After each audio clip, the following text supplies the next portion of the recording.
Imagine perder tudo: sua família, sua casa, sua liberdade e até sua própria identidade. Você foi arrastado para o lugar mais sombrio da história humana, um verdadeiro inferno na Terra. Mas e se, mesmo nesse abismo de desespero, alguém encontrasse um poder que ninguém poderia tirar?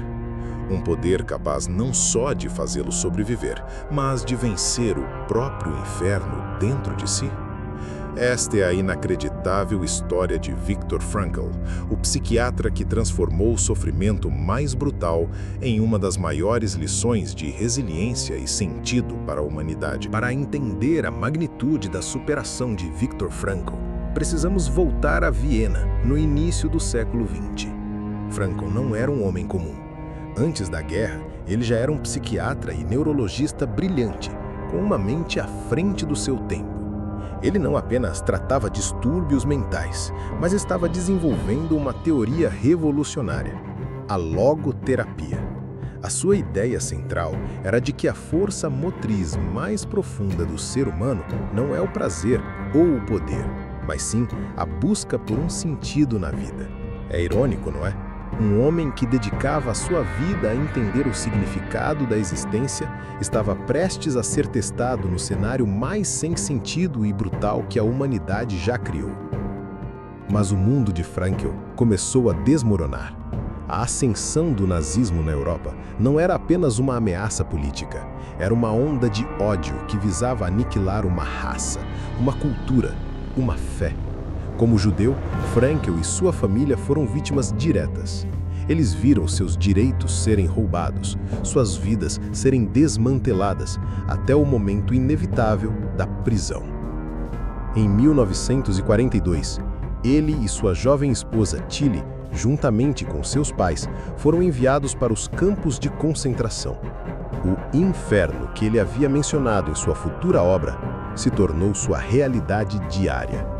Seu manuscrito crucial sobre logoterapia, que ele havia escondido e tentado salvar, foi confiscado e destruído.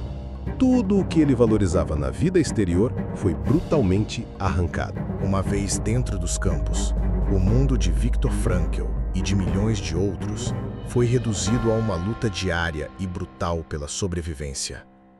Não era apenas a fome que dilacerava os corpos, nem o frio cortante que congelava a esperança. Era a desumanização sistemática. Os prisioneiros eram despojados de suas roupas, seus nomes substituídos por números tatuados, suas identidades apagadas. Eram tratados como gado, não como seres humanos. Frankl observou de perto o que acontecia com as pessoas. Ele viu a apatia tomar conta, a desesperança se espalhar como uma doença. Muitos sucumbiam não apenas à exaustão física, mas à perda total de propósito. A vida se tornava uma mera existência, sem futuro, sem passado, apenas um presente de sofrimento. Ele testemunhou na crueldade, mas também os pequenos, quase invisíveis atos de bondade que surgiam em meio ao horror. Um pedaço de pão compartilhado, uma palavra de conforto, um olhar de reconhecimento. Eram esses momentos, essas faíscas de humanidade, que o intrigavam e o faziam pensar. O que diferenciava aqueles que conseguiam suportar daqueles que simplesmente desistiam? A cada dia, Frankl enfrentava a perda. A incerteza sobre o paradeiro de sua esposa e pais era uma tortura constante.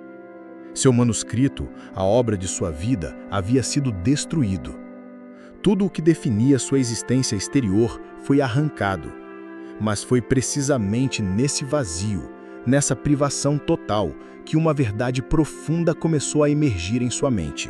Em meio à brutalidade indizível dos campos, onde tudo parecia ter sido roubado, Viktor Frankl percebeu algo extraordinário. Ele notou que, mesmo quando os prisioneiros não tinham controle sobre absolutamente nada, não podiam controlar o que comiam, onde dormiam, se viveriam ou morreriam, havia uma única coisa que ninguém podia lhes tirar: a liberdade de escolher como responder àquele sofrimento, a liberdade de escolher sua própria atitude. Foi nesse abismo de privação que ele cunhou a frase que se tornaria a base de sua filosofia. A última das liberdades humanas é escolher a atitude em qualquer conjunto de circunstâncias. Isso não era uma teoria abstrata, era uma verdade vivida e sangrenta. Ele viu que alguns, mesmo em condições idênticas, conseguiam manter um brilho nos olhos, uma dignidade. Eram aqueles que encontravam um porquê para continuar. Frankl observava que quem tinha um propósito, fosse a esperança de rever um ente querido, a conclusão de uma obra ou até mesmo a decisão de confortar um colega, tinha uma chance maior de sobreviver. Ele mesmo se agarrava à ideia de reescrever seu manuscrito perdido, visualizando-se palestrando sobre a logoterapia após a guerra. Ele imaginava sua esposa, Tilly, ainda viva, e a si mesmo, observando e aprendendo com a experiência, transformando o horror em conhecimento. Era a mente exercendo a sua última e mais poderosa liberdade que se recusava a ser subjugada. O que Viktor Frankl descobriu e viveu nos campos de concentração é um eco poderoso de uma filosofia milenar, o estoicismo. Embora Frankl não fosse um estoico no sentido tradicional, sua experiência e suas conclusões se alinham perfeitamente com os ensinamentos de pensadores como Sêneca, Epicteto e Marco Aurélio. Vamos traçar alguns paralelos. Primeiro, a dicotomia do controle.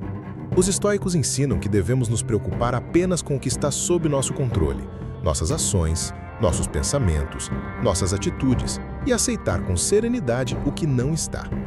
Para Frankl, essa não era uma teoria, mas uma questão de vida ou morte. Ele não podia controlar os guardas, a fome ou o destino de sua família, mas podia controlar sua resposta interna a tudo isso. Ele escolheu encontrar um sentido, mesmo que fosse apenas em um pensamento, uma memória ou na observação da natureza. Segundo, a busca pela virtude em meio ao caos. Para os estoicos, a virtude é o único bem verdadeiro.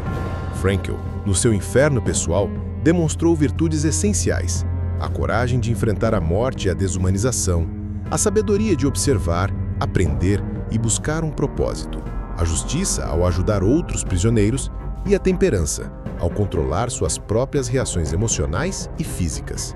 Ele se recusou a ser reduzido à sua dor. Ele viveu o que os estoicos chamam de apatheia, não a ausência de emoção, mas a liberdade de não ser dominado por paixões destrutivas. Frankl sentia dor, tristeza e medo, mas não permitia que essas emoções o paralisassem. Ele as reconhecia, mas escolhia focar em sua liberdade interior, na sua capacidade de escolher o significado de seu sofrimento.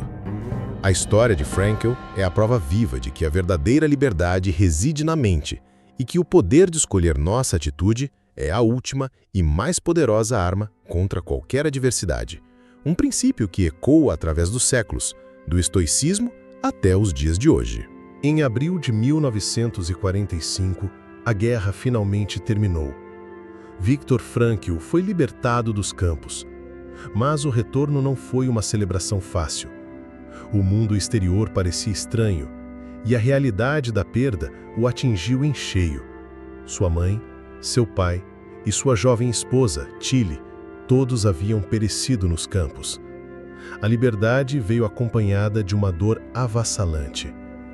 No entanto, mesmo diante dessa nova e terrível adversidade, Frankl não se rendeu ao desespero.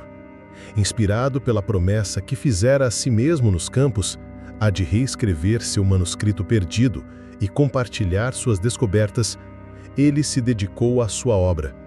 Em apenas 9 dias, ele ditou o que se tornaria um dos livros mais influentes do século XX, Em Busca de Sentido. Este livro não era apenas um relato de horror, mas uma profunda exploração da resiliência humana e da logoterapia, sua abordagem psicoterapêutica focada na busca por propósito.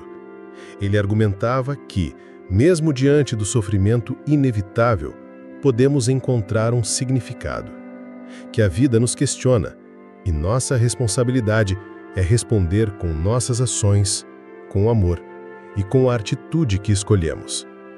Em Busca de Sentido se tornou um best-seller mundial, traduzido para dezenas de idiomas, impactando milhões de vidas.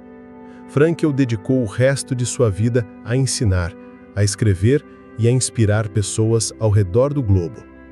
Ele se tornou um farol de esperança, provando que, mesmo depois de ter enfrentado o inferno mais sombrio, é possível reconstruir, encontrar propósito e ajudar os outros a fazer o mesmo. Sua mensagem é um testamento atemporal ao poder da mente humana para transcender qualquer sofrimento. A história de Viktor Frankl é muito mais do que um relato de sobrevivência. É uma prova inabalável do poder da mente humana e da força do espírito diante da adversidade mais impensável. Ele nos mostrou que mesmo quando somos privados de tudo o que conhecemos, a última e mais fundamental liberdade que nos resta é a de escolher nossa atitude. Frankl, com sua logoterapia, e os antigos estoicos, com sua filosofia prática, nos deixam a mesma mensagem poderosa. A felicidade e a paz interior não dependem do que nos acontece, mas de como reagimos ao que nos acontece. É na busca por um sentido, seja no trabalho, no amor, no sofrimento ou nos pequenos atos de bondade, que encontramos a verdadeira resiliência e a capacidade de transcender qualquer inferno pessoal.